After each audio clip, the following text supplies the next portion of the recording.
Seenaanis sagantaa qaawwan ta'eef seenu.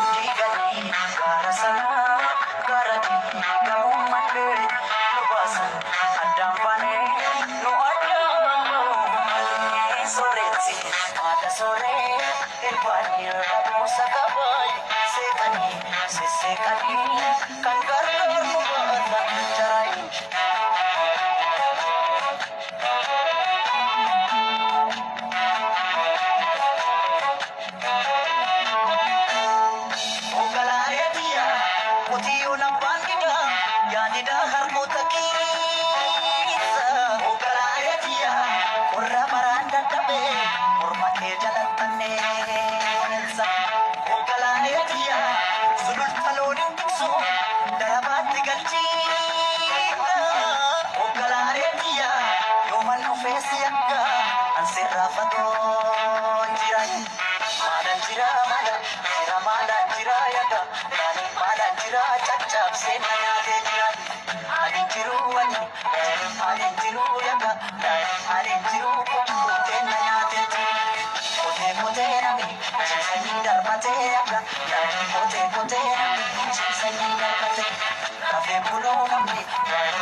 Kan gargaar nu baata jaraayi.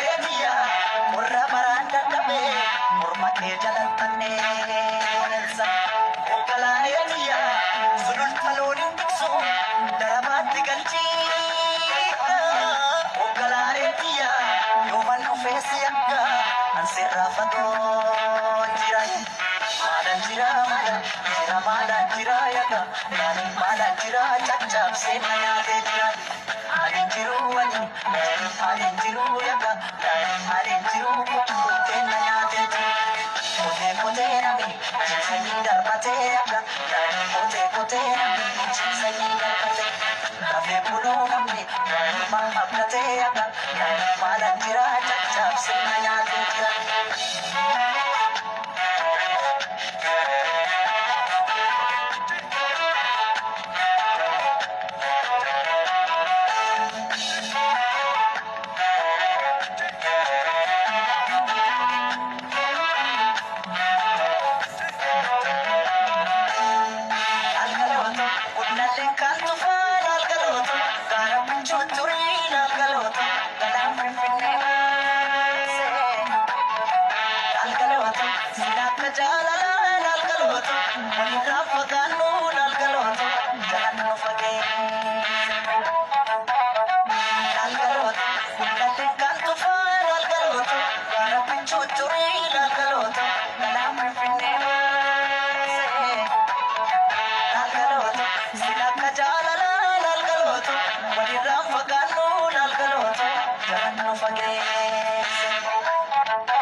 Kote kote na mi, chisa ni na kote.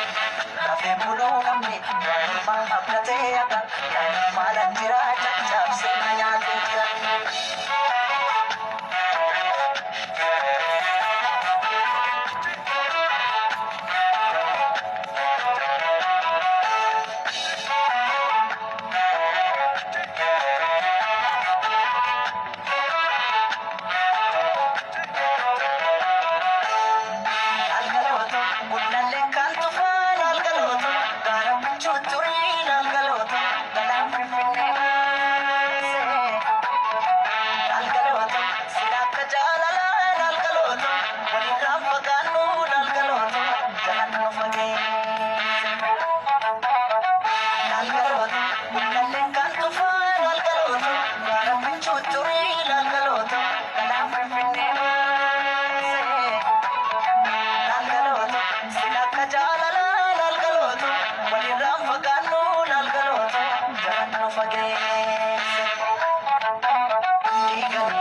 Ashama harka fuuni jirraa jirtu hordoftoota miidiyaa kiyya akkam nagaa jirtu eenyudhati maa gurraachatti ka jette sun dhugaa dubbachuuf an akka gaafa Hacaaluu wareegamirraa akka gaafa Jawaarii dhamirra haadha imimmaaniiti yoo jedhe ittiin qaanfadhu akkasiinuma jirra alhamdulillah akkam nagaa jirtu jabaadhaa Oromoo qabsoo keessanitti fufaa bilchiginaan hayyoota teenya hiitee hayyoota teenya mana hidhaatiitti dararsiteeti nurratti gabbaatee lafa dhiitaa jirti nuti immoo hanga ilmaan Oromoodhaa mana hidhaati ba'anii hanga ilmaan Oromoodhaa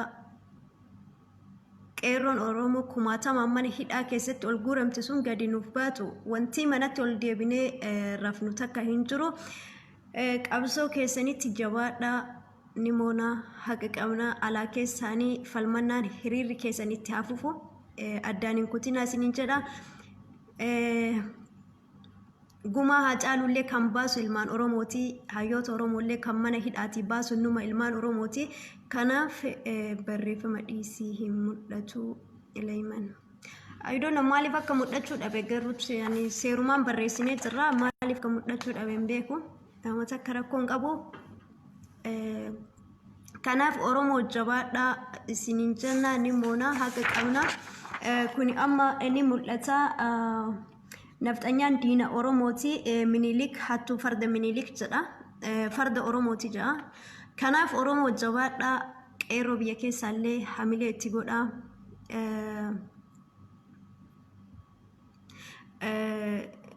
gaafa diimannu qabna abshir dhugaa jette akkasii barreeffama mataa gaggara galchite warree jettanii ana bira kaameraan seerumaan qabee isin biratti yoo mataan gadi garagaree hin beeku ani jechuun haalli asiitii fi haalli ichees ilaalan kun xiqqoo baay'ee rakkisaanatti fakkaate isin bira akkasiiti ana biraan sirreessee sumaanii Oromoo jawaadha hayyoota teenya tan biyya keessa jirtu qeerroo teenya tan biyya keessa jirtu tan dararaa keessa jirtu tan miidhama qabdu cinaa haa dhaabbannu haa gargaarru harka walaa qabnu siniin ja'a jabaadha gaafa diimannuu qabna inshallah akkasitti jabaadha just for Haacaaluu siniin jennee jirra ni falmannaa haqa qabna ni moona jabaadha isiniin jedha ilmaan Oromoodha. Warri biyya keessaa keessattuyyuu uummanni keenya kan Ameerikaa jirtan akkasuma biyyoota garaagaraa keessa jirtan wanti isin hojjetaa jirtan hedduu takka nu boonsee jira jabaadha haaluma kanaan itti fufaa ni moona haqa qabna. Namni haqa qabu eessattiyyuu kufee hin kufu diinni guyyaa tokko inuma cabaa hanga diina keenya cabsinutti qabsoon teenya jabaattee akka galma geettu hayyoota keenya kan nurraa hidhame qaroodhaan Oromooti kan nurraa hidhame isaan mana hidhaatti dhiisnee ol deebinee taa'uun kun gonkumaa waan nurraa hin eeggamne jabaadhaa isiniin ja'an akka intala Oromoo takkatti leenca kanatu mana hidhaa jira kanaaf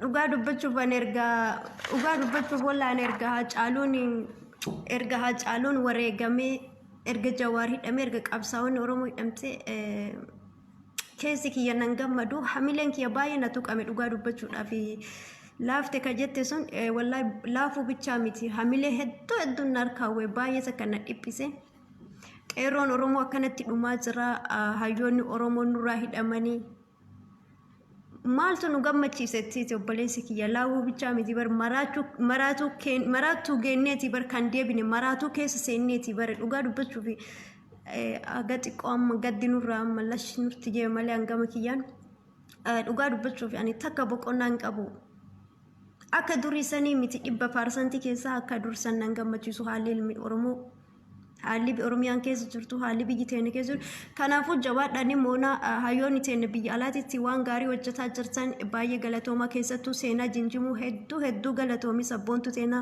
akkasuma Kadiir Elemoo namoonni hedduun maqaa keessan asirratti yaamuun barbaanne baay'ee galatoomaa warroonni Ameerikaa Awustiraaliyaa Jaarman biyyoota garaagaraa jirtan hedduu hamileen itti gootanii jirtanii ammallee haga mootummaa kana jala hamileen isaa bu'utitti hanga warri nurraa hidhame mana hidhaatti nu bahutitti qabsoon itti hafufu jawaadha qabsoo itti fufa abiyyi mastigoo jenneeni jirra abiyyi mastigoo harka isaa ol jaa dabarsinee dinneefi jirra nuti mootummaa kana ni falmina dura dhaabbanna gabrummaa isaatitti hin bullu Oromoo jabaadha haqa qabna ka hidhame Jawaarii kan mana hidhaa jiru hayyoota Oromooti qeerroo Oromoo kumaatamatti mana hidhaa irraa akkanatti osoo isaan mana hidhaa jiran nu wanti nu gammachiisu takka hin jiru ani mataa kiyyaan dhugaa takka gammachuu hin qabu akka dursaniyyuu miti kanaaf Oromoo jabaadhaa isiniin jedha online irratti baay'ee turuu hin barbaadu akkuma jajjabaatan barbaadeeti Oromoon qeerroo biyya keessaa bilbilaan haasofsiisaa kan biyya alaa jiranillee jajjabeessa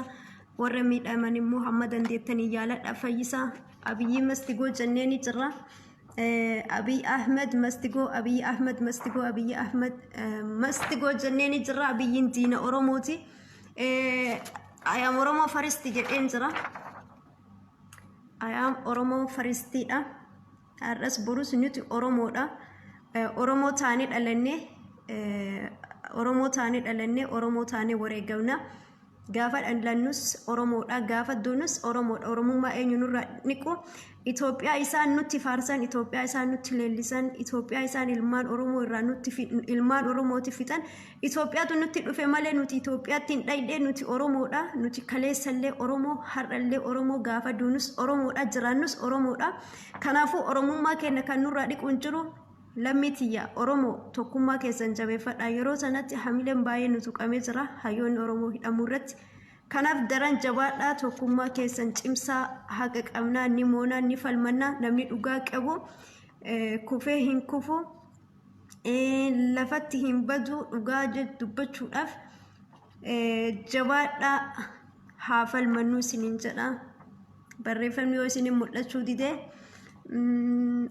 ayam Oromoo faristi jedha warra zala deemtee kolfanaa keetisan asii gaafan gadi ba'e anatu qineesi buusa baalagee camlaaqa abiyyi mastigoo Abiy must go. Abiy must go. Abiyyiin bineensa Minilikii waan ta'eef jechuudha. Just for Haacaaluu Hundeessaa. Just for Haacaaluu Hundeessaa.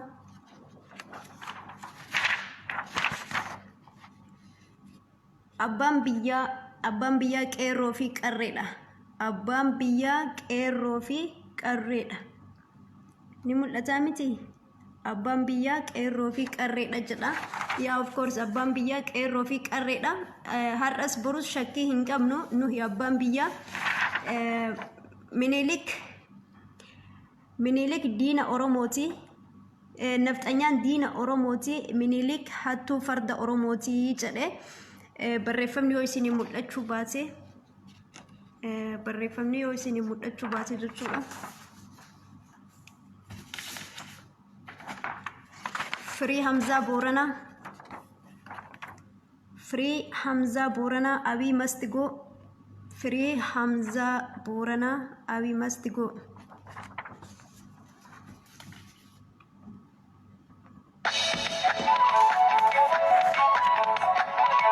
Free Jawar Muhammad, Abiy must go. Free Jawar Muhammad.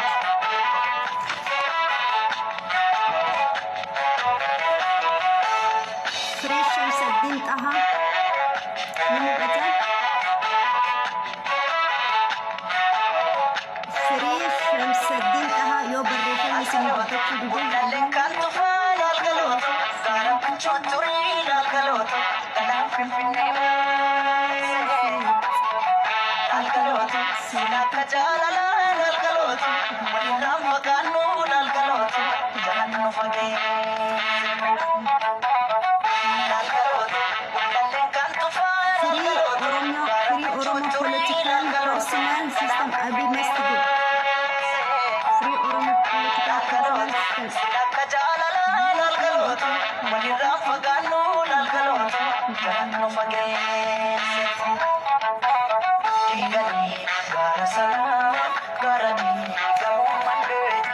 Abiyyiin diina Oromooti ni sobe.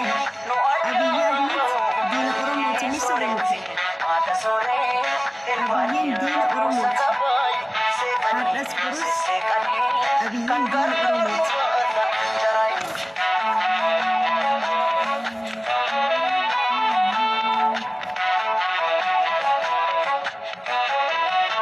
Free Abdii Raggaasaa.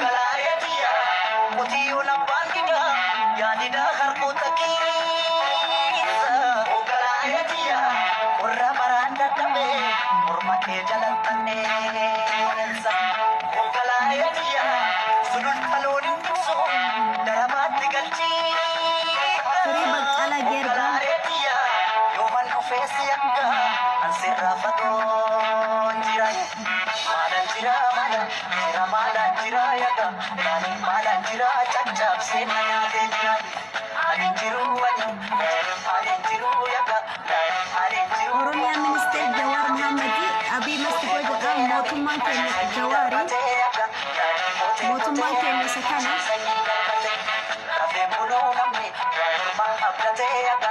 Mootummaan keenya Jawaar. Free Jawaar Muhammad. Free Jawaar Muhammad. Free Jawaar Muhammad.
sirbani ramusa kabay sekani sesekani kan gargar mubasan daray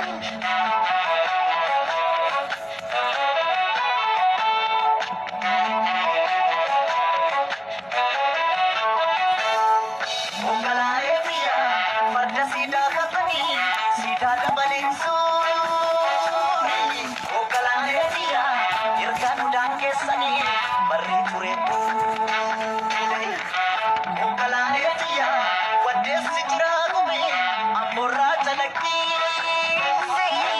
Ungalae biya narra magante jane siadin kiyayo Mada na fe aga Dani mada na fe chachap senna te lave Alin jiru agi alin jiru aga Dani alin jiru kumputu nanya te Jua jua yeti Giro nakani aga Dani jua jua yeti Giro nakani Nama garanane Mamunar kani aga Dani malan jira chachap senna te Malan jira Oromoo jabaadhaa haga qannaa ni moonaa gawee kennas gaafa tokko ni ba'u jira akka gaddini akka gubanne kana jira